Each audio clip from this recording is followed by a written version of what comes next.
Let's talk about what I call the new mind, the contemplative mind. I've been invited in the last years more and more to talk to Protestant denominations, to even mega churches, to what we would have called evangelical or even fundamentalist churches, who amazingly have more humility around this issue than most Catholics do. They know they were never taught the contemplative mind. They know that they lost out on the first 1400 years of Christianity. Catholics think we have access to it, and very often we don't. So let me just try to describe a contemplative psychology, a contemplative mind, which is really just the mind that emerges when you pray instead of think first. Not against thinking. Thinking is great, but praying opens the field and moves beyond fear and judgment and agenda and analysis and just lets the moment be what it is, as it is. Now that takes training. Most of us try to pigeonhole the moment, label the moment, control the moment. You really have to be taught the contemplative mind. We now are pretty sure that it was systematically taught, mostly in the monasteries, as late as the 13th and even into the 14th century. But once we got into the oppositional mind of the Reformation, the rational mind of the Enlightenment, we just didn't have time to leave the field open. We had to prove that our analysis was correct, our culture or our nation was best, our form of education, our reading the moment was the true one.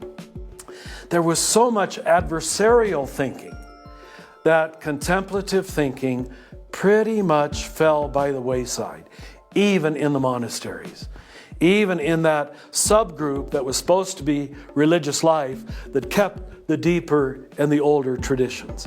The wonderful thing is now it's being rediscovered across the board, and there's no select group that holds it. There's no select group that teaches it. So let me just try to describe it very briefly and certainly oversimplified.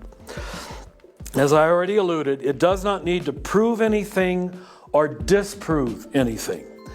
It's just what the Benedictines called a lectio divina, reading of the Scripture, that looks for wisdom, that says, what does this text ask of me to change about me?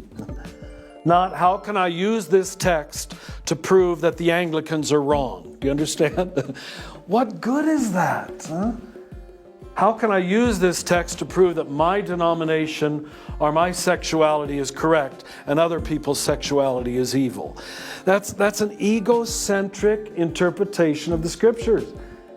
And that's the way it's been used by the calculating mind instead of the contemplative mind, which doesn't try to damn people or raise other people to heaven.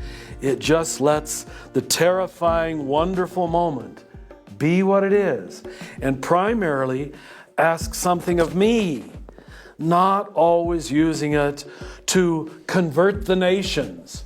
This, so I can convert the nations, always has the assumption that I'm already converted, which might be a false assumption, and often has been.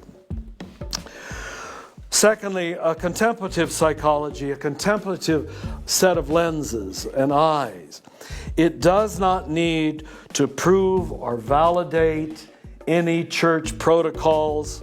It's just willing to hear from a beginner's mind, yet also learn from the tradition. I don't want to make this individualistic.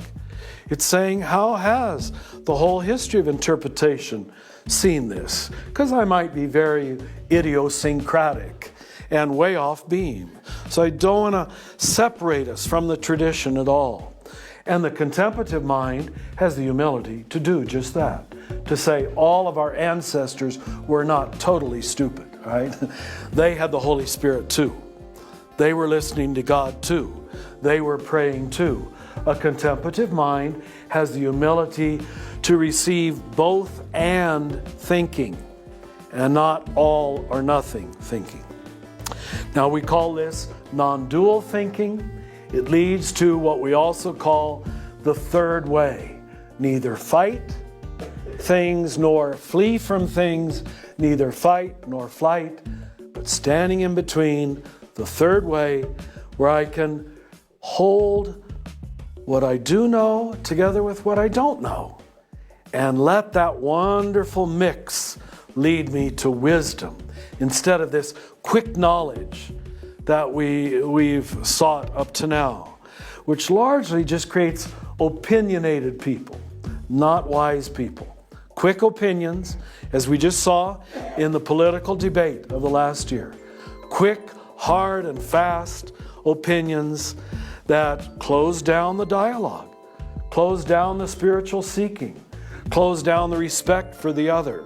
I don't need to respect you. I don't need to listen to you because I've got my answers already. We used to have a line, and forgive my Latin, I'm not trying to impress you because, as I said, I was never very good in Latin. But this was the line in early scholastic philosophy. Quid recipitur ad modum recipientis. Terrible, isn't it? What it means is whatever is received according to the manner of the receiver. Got it? Whatever is received, both John Duns Scotus, who died 800 years ago today, and Thomas Aquinas both said the same thing. Whatever is received according to the manner of the receiver. That's like modern psychology 800 years ago. And we didn't appreciate that for a long time. That you've got to critique the receiver. Your receiver station, if you're angry, you're not receiving very well. If you're filled with agenda, you're not receiving very well because you've got your conclusion before the information. I had my conclusion in the first grade. In fact, I had 586 conclusions, right? In the first grade. I didn't need to go on a spiritual journey, and I'm grateful for this. It was a good container to get you started, but beyond that, it didn't know how to lead you into wisdom and into prayer and into that deep understanding.